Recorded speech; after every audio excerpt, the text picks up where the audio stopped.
So Lupe being able to take, just looking at a documentary and then take a voicemail from that, from Amy Winehouse about being a battle rapper and make a whole album out of it with these concepts, with this double meaning, right? At least double meaning and probably triple meaning. And there's a lot, again, a lot of the songs have a lot of different meanings to them, or you can take a lot from them, right? From the lyrics and the way he weaves it together. And it's not too hard to understand if you just listen.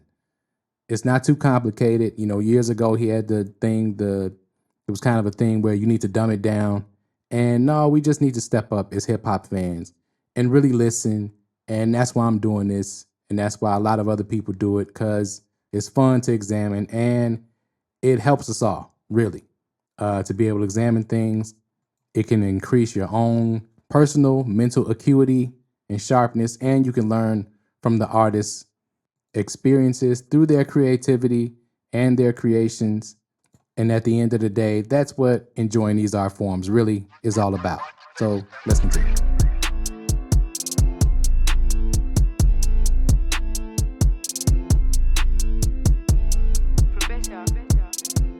All right, let's get into it. We are about to do a bar breakdown, see if we can decipher the song by Lupe Fiasco, mumble rap from the album Samurai that he just released on June 28th.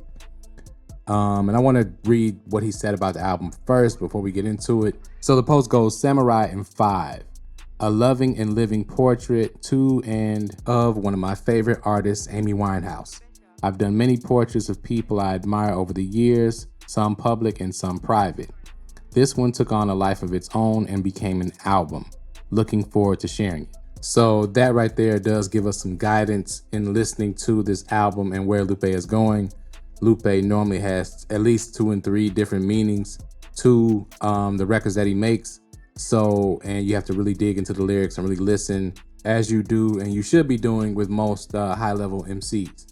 You know, that's why they put forth the effort they do in their rhymes. So without further ado, let's get into it. Bar breakdown, mumble rap.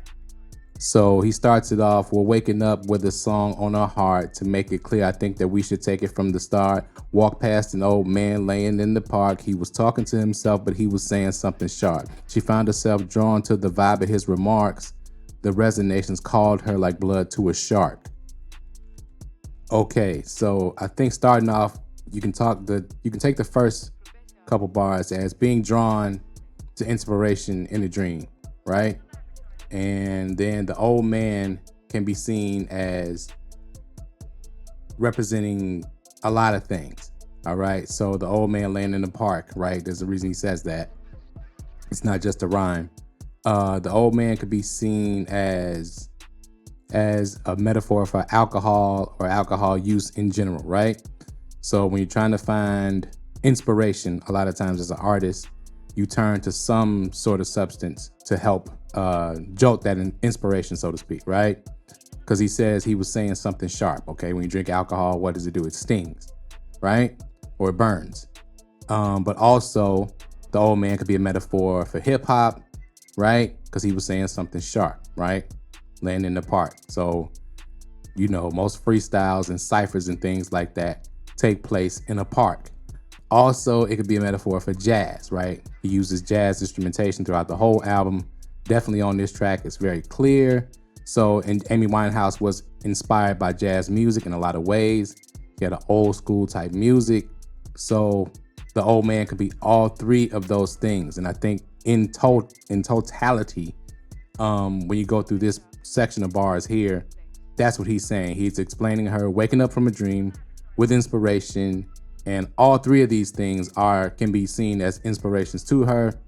And the old man is a representation of that, right? And then he's going to inspire her further as we go through the rest of the bars. All right, he continues. But as she got closer, she felt something dark, knew she made a mistake, but before she could depart, he reached up and grabbed her, sent her pulse off the charts, said that everything you do will now be in another art. They vanished like Superman abandoning the planet, but this was similar to finding land in the Atlantic on the low. So now I think what you can take from that is what happens when you become inspired by something, right? So as many artists have said, it can be a gift and a curse, right? To be an artist and to be inspired to create any kind of art, but especially music, right? Because you can become consumed by the creation, but there's a lot of darkness that comes with it, right? And that's what he's explaining. She got closer, but she felt something dark. Knew she made a mistake, but before she could depart, right? So before you fall in love with the creation process, or now, in this case with the Amy Winehouse thing, she's fell in love with now wanting to be a battle rapper, so to speak. Or you can also take it as she's fell in love with getting inspiration from using substances such as drinking alcohol, right? Because the man could represent both things. And then when he gets into the Superman part, so the man had vanished, right? After giving you the inspiration, the inspiration, or the man or the source of the inspiration vanishes, right? And then he said, but this was similar to finding land in the Atlantic on the low. Now that could be a metaphor for how hard it is to find inspiration to do something, right? And then when it leaves you, right, it's like finding something in the middle of the ocean. It can also be akin to, because she's now participating in a new art form, it opens up a whole new world for her, right? So of course the discovery, quote unquote, we know that wasn't really discovery, of the Americas was finding the new world, right? But it can also mean being a slave to wanting to find that inspiration again. So just as finding the land in the Atlantic means different things to different people who are here in America, it's the same thing, right? So becoming an artist or finding inspiration to create art or a different type of art means different things to different artists and has different effects on different artists. So their experience in being an artist and dealing with that inspiration, and that's what can lead to the abuse of substances. And that's what can lead to artists going to that, right? I think that's an underlying meaning throughout this song for sure, and throughout the rest of the album, because it also is a mirror of the battles Amy Winehouse went through in her career and so many other artists go through in theirs as well. So now we can just get into spoiler alert. He's using that term literally, battle rap, to also address the battles that she had to face throughout her career and that many artists have to face throughout their career. All right, so then the last part of the verse, he goes into a call and response with the ad-libs. So he says, but she didn't really know what she's gonna do, and everywhere she go, everything she felt. Yeah. Then he kind of ends it there. Then he goes into the chorus and he's mumbling the chorus. So it's kind of hard to understand, but it goes, I got what you got. I got this from Rap Genius, by the way. I got what you got, and these are the songs way. I know the things evidence has its own way. I got what you got, and these are the songs say. You got what you say, and I want that old way, the whole way. Now, I'm not gonna lie, the chorus I'm still confused by it. Exactly what it means. I'm gonna just get the best interpretation I have for it. Now, at the end of the verse, though, he's just talking about now where she's left with this inspiration, and she's trying to figure out exactly what to do with it, right? Or she's left finding this new way to deal with the inspiration, right? As far as maybe drinking or whatever. And now she's trying to figure out, again, how to deal with that. Okay, so going into the chorus, the only thing I can think of is that it's her having a conversation with herself. Okay, I think that's why he mumbles it, so to speak, right? And it's dealing with whether or not this is a good move to go to battle rap, right? Or whether or not this is a good way to come up with inspiration if you're dealing with using substances to come up with inspiration, or whether or not you should continue making music altogether, right? It can be taken to me in those three ways, just keeping in the theme of the lyrics, right? Or what I take from the verses. Again, this is my opinion. I have no idea what Lupe meant. Only he does. But this is the reason that artists create. It's left up to the listener's interpretation most of the time. And that's what I got from it. So let's continue. Verse 2. The definition of possession, the state of being completely under the influence of an idea or emotion, broken open to let the ghost in and go Gagosian with extra low end. Okay. These bars is what led me to believe that the song is mostly about inspiration of being an artist myself and trying to write and making music and all of that. He's explaining exactly what it's like to hit the point of creation, right? It's like being possessed, right? He says broken open to let the ghosts in and go Gagosian. Now, Gagosian is a type of art. It's an art exhibit that's in many museums across the world. It's a contemporary type art. They have different themes periodically. So, just Google Gagosian as you see it on the screen there and check it out. Okay, when he says broken open to let the ghosts in, okay, alcohol is known as spirits, right? Okay, and you break open a glass or bottle of wine or whatever, right? So that's what that's a metaphor for as well. And of course, extra low end means bass. Okay, bass notes are the most energetic, okay, of the scale. So they hold the most energy, so to speak. And that's the part of the musicality that most people feel. You feel bass more than you hear it, so to speak, right? But also low end of creation, right? So there's a high of when you are creating something. There's a high that you get that kind of comes with why substances come with creation a lot of times.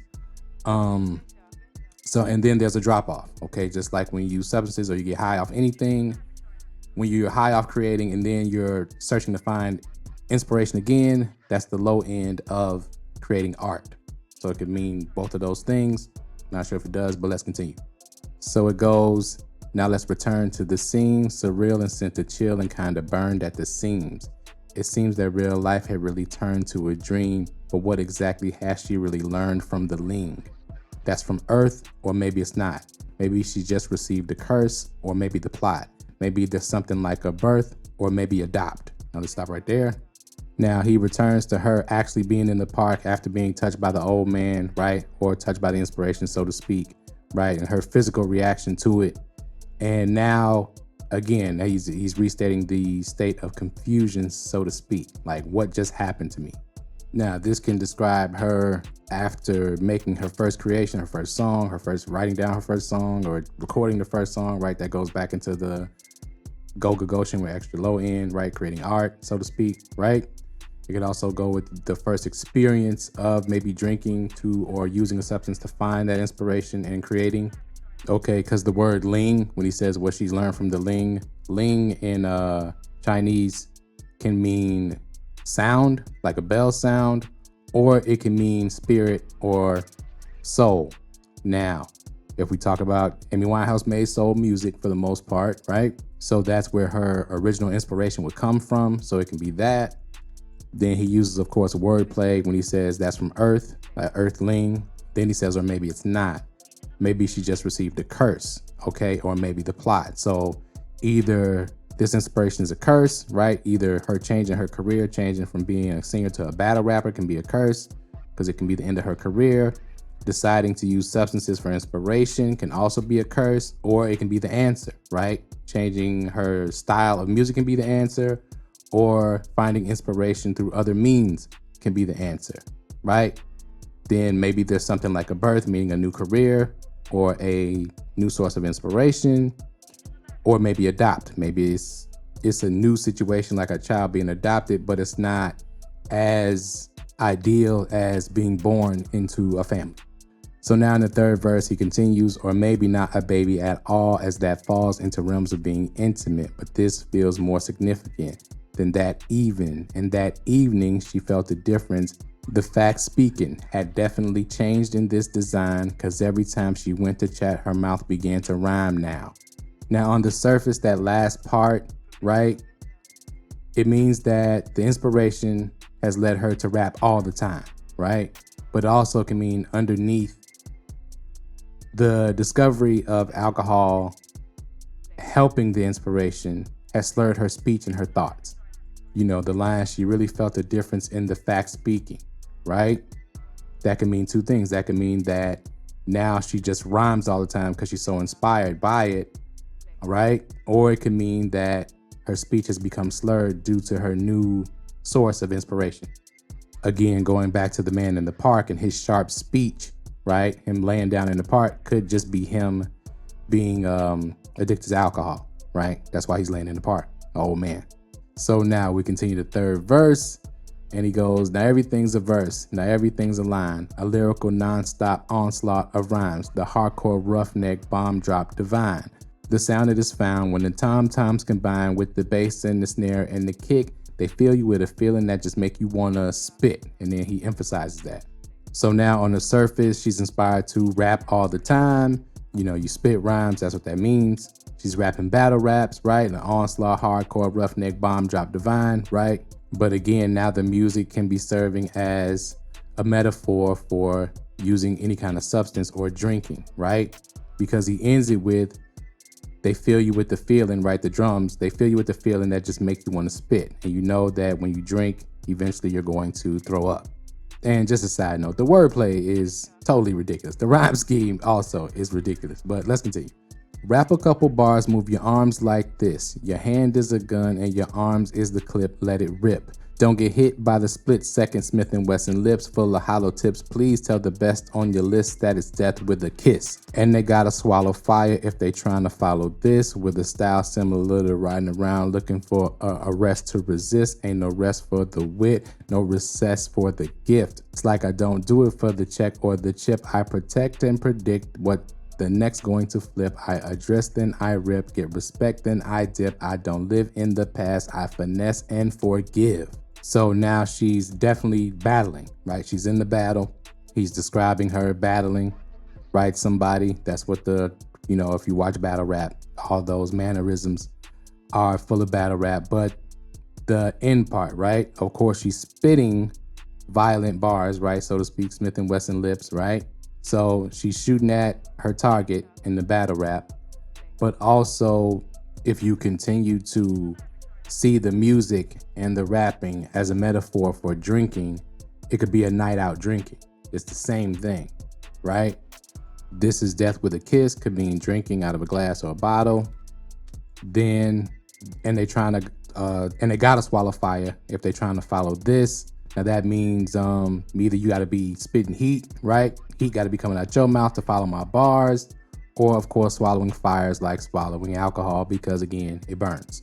And then he kind of reveals that meaning a little more, because when you get into the riding around looking for a rest to resist, okay, ain't no rest for the wit, meaning I need inspiration. So you keep drinking, no recess for the gift. And it's like I don't do it for the check or the chip, right? So that's a double meaning. I don't do it for the money or to win anything. I do it for the inspiration. I do it because I love it. Or it could mean, you know, checkpoints, driving while under the influence, right? You're trying to avoid checkpoints and the chip, the limiter chip that they give you once you are convicted of DUI. And when he gets to the last couple bars, you know what I'm saying? That's either I perform well, right, during my battle rap. I don't live in the past. I finesse and forgive.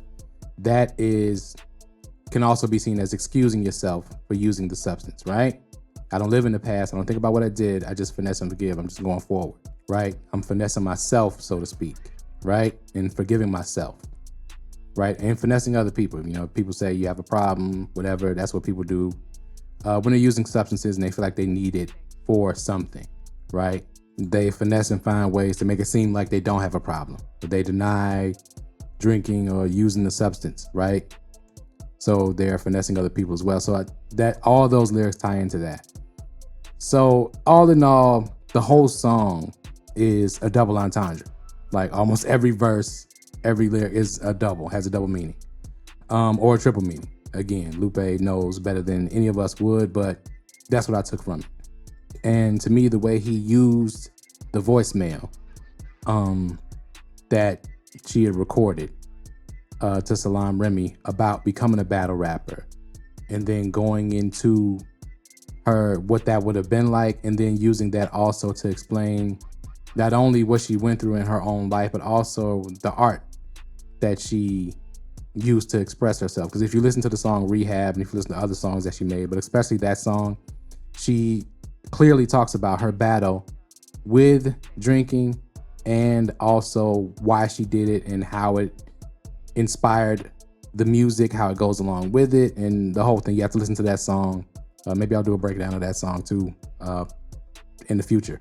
But yeah, this is Lupe doing what Lupe does, okay? Lupe is top 5. If you any kind of hip hop person, Lupe is a top 5. He's, to me, lyrically, he's the best, just due to the amount of songs and rhymes that he has. If you go through the albums, if you go through the mixtapes, he does this pretty effortlessly at this point, more than anybody.